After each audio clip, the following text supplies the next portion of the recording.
এতক্ষণ ধরে এটারই অপেক্ষায় ছিলাম আমি। তাই দ্রুত বেগে মাটি থেকে ওড়নার অংশ তুলে নিয়ে চলে যেতেই উনি তড়িৎ গতিতে আমার সামনে এসে দাঁড়ালেন। হঠাৎ করে তাকে নিজের সামনে দেখে ভয় পেয়ে আমি রেলিংয়ের দাঁড় ঘেঁষে দাঁড়ালাম। ওনার রাগ ভরা মুখ যেন আমাকে সিগন্যাল দিচ্ছে তার সামনে থেকে পালানোর জন্য। সাইড দিয়ে পালানোর চেষ্টা করতেই উনি হাত ধরে আটকালেন আমায়। তার শক্ত মুঠোয় ছটফট করতে লাগলো আমার ছোট্ট হাত, কিন্তু উনি সেদিক ভ্রুক্ষেপ না করে চোখ রাঙিয়ে থামালেন আমায়। তারপর আস্তে করে হাত ছেড়ে দিলেন। হাফ ছেড়ে বাঁচলাম যেন আমি, তবুও শান্তি পেলাম না, কারণ আমি না পারছি পালাতে, না পারছি নড়তে। কি বিশ্রী একটা অবস্থায় ফেসে গেছি এই লোকটার সাথে।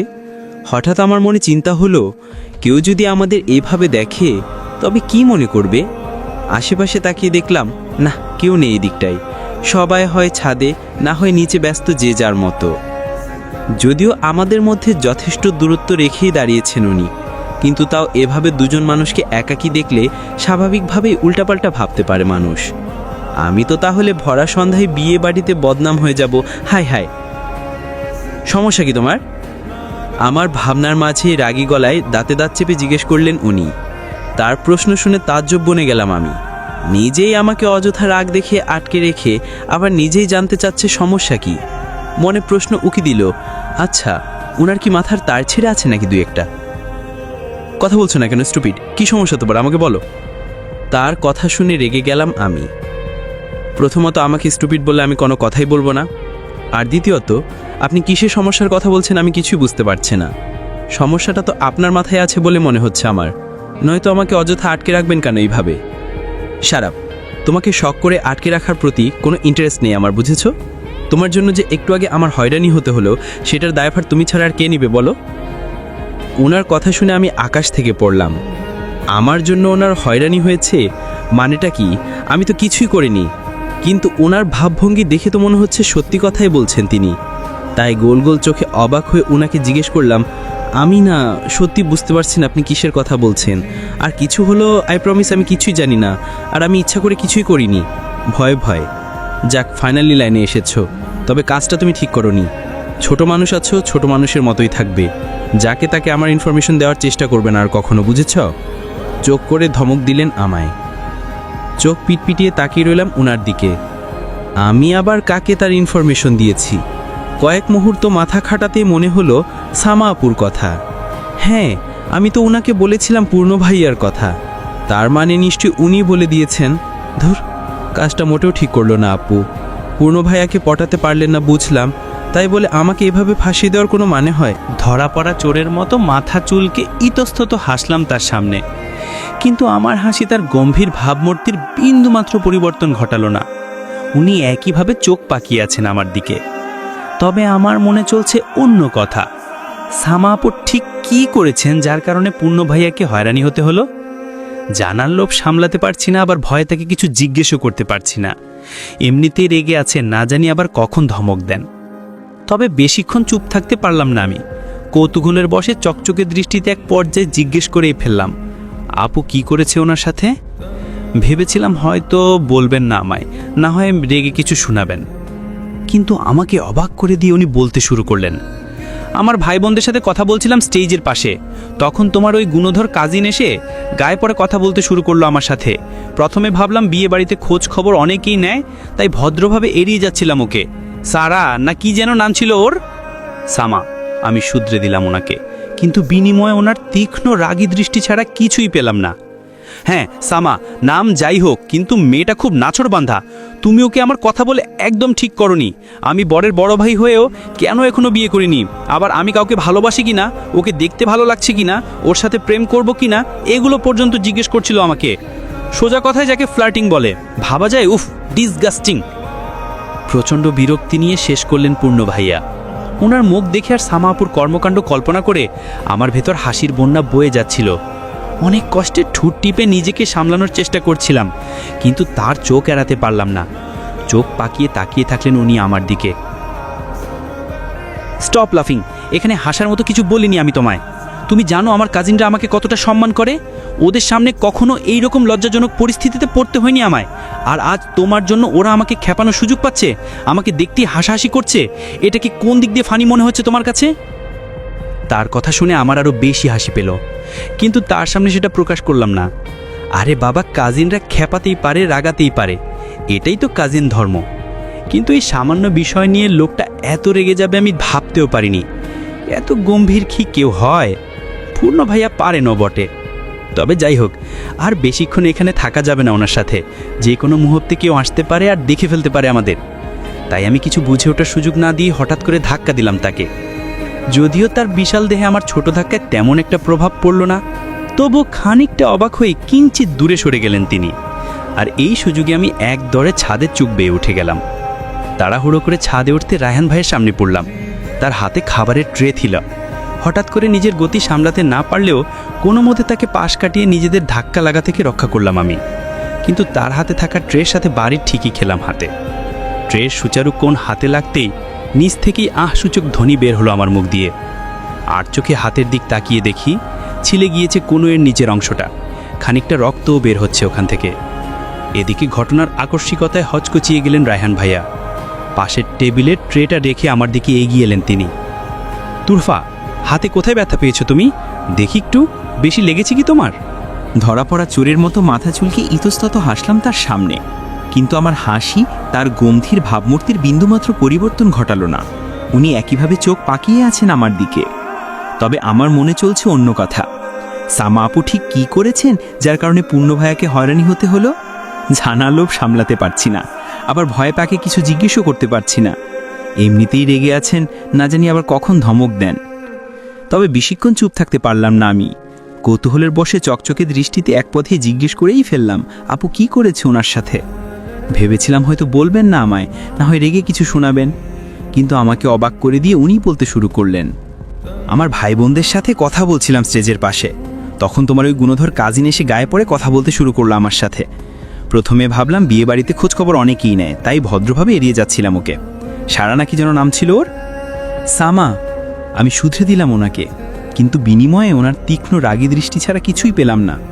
হ্যাঁ সামা, নাম যাই হোক, কিন্তু মেয়েটা খুব নাছোড়বন্ধা। তুমি ওকে আমার কথা বলে একদম ঠিক করনি। আমি বরের বড় ভাই হয়েও কেন এখনও বিয়ে করিনি? আবার আমি কাউকে ভালোবাসি কিনা, ওকে দেখতে ভালো লাগছে কিনা, ওর সাথে প্রেম করব কিনা, এগুলো পর্যন্ত জিজ্ঞেস করছিল আমাকে। সোজা কথায় যাকে ফ্লার্টিং বলে, ভাবা যায় উফ ডিসগাস্টিং। প্রচণ্ড বিরক্তি নিয়ে শেষ করলেন পূর্ণ ভাইয়া। ওনার মুখ দেখে আর সামাপুর কর্মকাণ্ড কল্পনা করে আমার ভেতর হাসির বন্যা বয়ে যাচ্ছিল। অনেক কষ্টে ঠোঁট টিপে নিজেকে সামলানোর চেষ্টা করছিলাম, কিন্তু তার চোখ এড়াতে পারলাম না। চোখ পাকিয়ে তাকিয়ে থাকলেন উনি আমার দিকে। স্টপ লাফিং, এখানে হাসার মতো কিছু বলিনি আমি তোমায়। তুমি জানো আমার কাজিনরা আমাকে কতটা সম্মান করে? ওদের সামনে কখনো এরকম লজ্জাজনক পরিস্থিতিতে পড়তে হয়নি আমায়।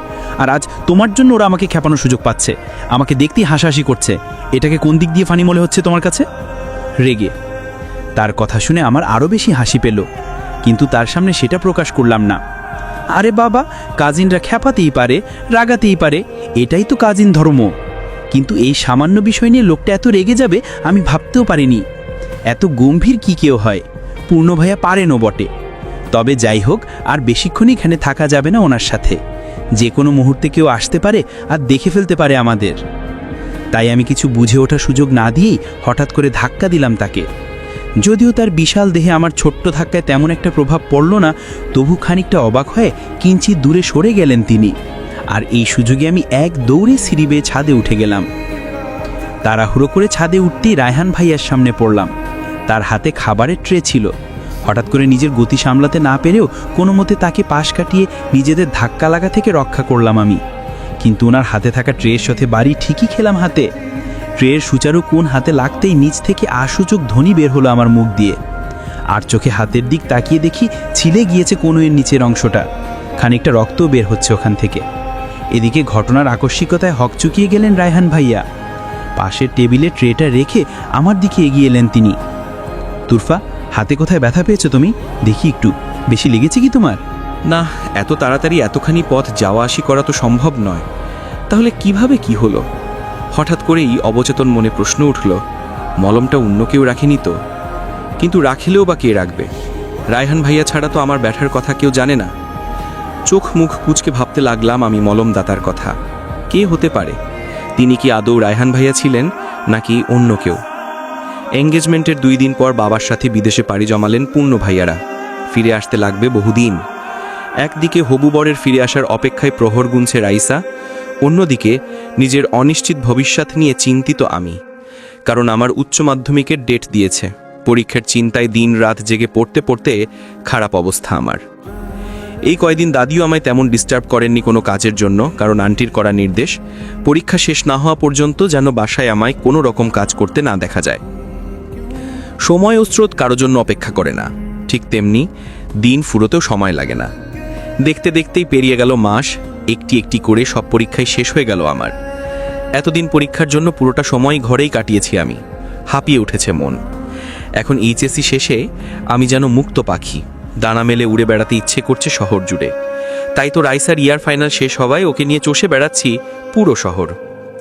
ঘুরতে ঘুরতে ওর থেকে জানলাম সামনের সপ্তাহে নাকি দেশে ফিরছেন প্রান্ত ভাইয়ারা।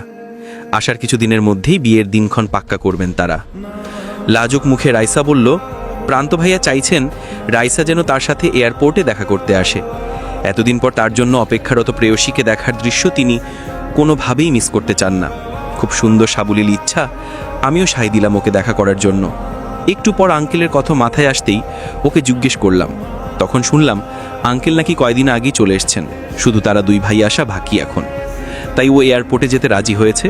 আর আন্টি ওকে একা যেতে দিবে না স্বাভাবিকভাবেই, তাই আমাকে সাথে যেতে হবে। প্রথমেই ইতস্তত করলেও পরে রাইসার অনুরোধ বেশিক্ষণ ফেলতে পারলাম না আমি। ভাবলাম এমনি তো বাসায় বসেই আছি, তার চেয়ে না হয় যাই ঘুরে আসি এয়ারপোর্টে। মানুষের প্রেম দেখতেও ভাল লাগে। বর্ষাকাল শেষের দিকে তবুও যেন বৃষ্টি শেষ হবার নাম নেই। অকারণেই যখন তখন মেঘমালা জটলা পেকে আকাশটা গম্ভীর রূপ ধারণ করে। রেডি হয়ে জানালার কাছে দাঁড়িয়ে মেঘ দেখতে দেখতে ভাবছিলাম আমি। গম্ভীর শব্দটা মাথায় আসতেই হঠাৎ করেই পূর্ণ ভাইয়ার কথা মনে পড়ল। এতদিন শত ব্যস্ততার মধ্যে যেন প্রায় ভুলেই গিয়েছিলাম তাকে। আচ্ছা, কেমন আছেন উনি? সেদিন এঙ্গেজমেন্টের পর থেকে তো তার সাথে দেখাই হয়নি আর আমার। আজকে তো প্রান্ত ভাইয়ার সাথে ওনারও ফিরে আসার কথা দেশে। ভাবতে ভাবতে রাইসা চলে এলো রুমে। কিরে তুর, ওভাবে দাঁড়িয়ে আছিস কেন? তাড়াতাড়ি চল, ওরা যে কোনো সময় দেশে ল্যান্ড করবে, আমি লেট করতে চাচ্ছি না। আকাশের অবস্থাও তেমন ভালো না, মনে হচ্ছে বৃষ্টি হবে। ছাতা নিয়ে বেরোবো, চল। মাথা নাড়িয়ে ওর সাথে নিচে চলে এলাম আমি। আসলে আকাশের অবস্থা ভালো না, আর দেরি করা ঠিক না। রিক্সা থেকে নেমে এয়ারপোর্টের বাইরে দাঁড়িয়ে আছি আমরা 2 জন। প্রান্ত ভাইয়ের সাথে ফোনে কথা বলছে রাইসা। ওনারা কিছুক্ষণের মধ্যেই আসবেন সব ফর্মালিটিস শেষ করে। আমি আশেপাশে চেয়ে মানুষের আনাগোনা দেখছি। এই বৃষ্টি বৃষ্টি ভাব পরিবেশেও জনমানবের ভিড়ে জায়গাটা ভরে আছে। কেউ বা প্রস্থানরত প্রিয়জনকে বিদায় জানাতে কান্নায় ভেঙে পড়ছে, তো কেউ বহুদিন পর প্রিয়জনকে পেয়ে কান্না করছে। সত্যিই দুনিয়াটা বড়ই অদ্ভুত। হাতে টান পড়তেই পাশে তাকালাম আমি। রাইসা সামনের দিকে চেয়ে আছে। ওর দৃষ্টি অনুসরণ করতে সামনে 2 ভাইকে আসতে দেখলাম।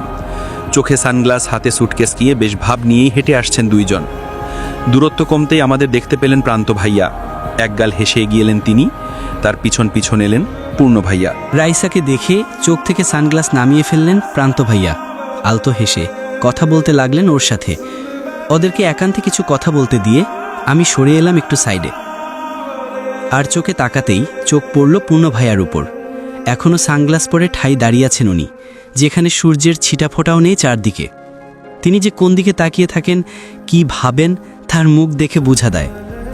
আকাশে বিদ্যুৎ চমকাতেই চোখ কুঁচকে ফেললাম আমি। বৃষ্টিটা বোধহয় এসেই যাবে এবার। অবশেষে চোখ থেকে সানগ্লাস খুললেন উনি। না চাইতেও আমার চোখ গেল তার দিকে। গম্ভীর মুখটা কেমন যেন বিষণ্ণ দেখাচ্ছে। ঘন কালো চোখ জোড়া সামান্য লালচে বর্ণ ধারণ করেছে। আচ্ছা, ওনার কি ঘুম হয়নি রাতে? এমন দেখাচ্ছে কেন লোকটাকে? হঠাৎ করেই তিনি কেমন আছেন জানা আর তীব্র বাসনা জাগলো মনে। তবে কেন জাগলো সেটা জানি না। জিজ্ঞেস করব কি করব না ভেবে শেষ পর্যন্ত নীরবতা ভেঙে ইতস্তত করে সৌজন্যতার খাতিরে বলেই ফেললাম আমি, কেমন আছেন ভাইয়া? আমার ধীর গলার আওয়াজে কিছুটা বিস্মিতভাবেই তাকালেন উনি, যেন ভাবেননি আমি কথা বলবে এই সময়। তারপর সম্পূর্ণ মনোযোগ দিয়ে তাকালেন আমার দিকে। এদিকে তার উত্তরের আশায় চেয়ে রইলাম আমি। তবে আমার আশায় ব্যাঘাত ঘটালো বৃষ্টি। শ্রাবণের মেঘগুলো ছোটাছুটি করা শেষে ক্লান্ত হয়ে ঝরেই পড়ল ধরণীর বুকে। হঠাৎ বৃষ্টিতে ব্যস্ত হয়ে গেলেন প্রান্ত ভাইয়া। তড়িঘড়ি করে ড্রাইভারকে ফোন দিয়ে গাড়ি আনতে বললেন উনি। তারপর আশেপাশের একটি বিল্ডিংয়ের নিচে দাঁড়িয়ে পড়লাম আমরা। প্রান্ত ভাইয়া বিচলিত হলেও পূর্ণ ভাইয়া বেশ শান্তভাবে দাঁড়িয়ে আছেন, যেন আশেপাশে কি হচ্ছে এইসব নিয়ে তার কোনো মাথা ব্যথা নেই। এদিকে ওনার আড়ালে ওনার ভাবভঙ্গি দেখে অবাকের পর অবাক হয়েই যাচ্ছি আমি।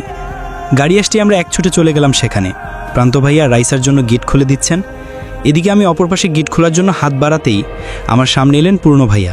আমি সরে গিয়ে তাকে সাইড দিলাম চলে যাওয়ার জন্য, যেহেতু উনি ড্রাইভারের পাশে বসবেন সামনে। তবে আমাকে আরেক ধাপ অবাক করে দিয়ে আমার জন্য গাড়ির গেট খুলে দিলেন উনি। তারপর কিছু না বলেই চুপচাপ গিয়ে বসলেন ড্রাইভারের কাছে। তার মতিগতির কোনো ঠিক ঠিকানা খুঁজে পেলাম না আমি। তবে প্রান্ত ভাইয়ার তাড়ায় আর কোনো কিছু ভাবার সুযোগই পেলাম না। জলদি ভেতরে ঢুকলাম। বাইরে বৃষ্টির বেগ বেড়েই চলেছে আপন গতিতে। গাড়ি চলছে আমাদের বাড়ির পথে। আমাকেও রাইসাকে বাসায় নামিয়ে দিয়ে তারপর নিজেদের বাসায় যাবেন দুই ভাই। পেছনের সিটে আমি আর প্রান্ত ভাইয়া দুই সাইডে বসে আছি, মাঝখানে রাইসা। গাড়িতে ঢোকার কয়েক মিনিট পর থেকেই প্রান্ত ভাইয়া কথা বলতে শুরু করলেন। এয়ারপোর্টে আমার সাথে কথা না হওয়ায় এখন খোঁজ খবর নিতে লাগলেন উনি। তারপর বলো শালি সাহেবা, কেমন আছো? এই তো ভালো আছি ভাইয়া, আপনি কেমন আছেন? যেমনই ছিলাম না কেন, আজ তোমার বোনকে দেখে ভালো হয়ে গেলাম, দুষ্টু হেসে। ভাইয়ার কথা শুনে আমিও হাসলাম। রাইসা ঠিকই বলেছিল, ভাইয়াকে বেশ রোমান্টিক মনে হচ্ছে। এবার উনি প্রসঙ্গ পাল্টে বললেন, পরীক্ষা কেমন হলো তোমার? প্লাস আসবে তো? রেজাল্টের পর কিন্তু ট্রিট চাই আমরা। প্লাস? পাস আসবে নাকি সেটাই আগে দেখার ব্যাপার, তারপর প্লাসের চিন্তা করতে বলিস। পূর্ণ ভাইয়ার গুরুগম্ভীর আওয়াজে উত্তর দেওয়ার আগেই থেমে গেলাম আমি। আমার সাথে অবাক হলো রাইসা আর প্রান্ত। হঠাৎ করে যে উনি এখন কথা বলবেন কেউ ভাবতে পারিনি আমরা। সমস্যা কি লোকটার? উনি কি আমাকে আবার ইনসাল্ট করছেন? আশ্চর্য। দাঁতে দাঁত চেপে উত্তর দিলাম, পাশ আসবেটা তো জানা বিষয়, এত কষ্ট করে পরে পরীক্ষা দিয়েছি, পাশ করব না কেন?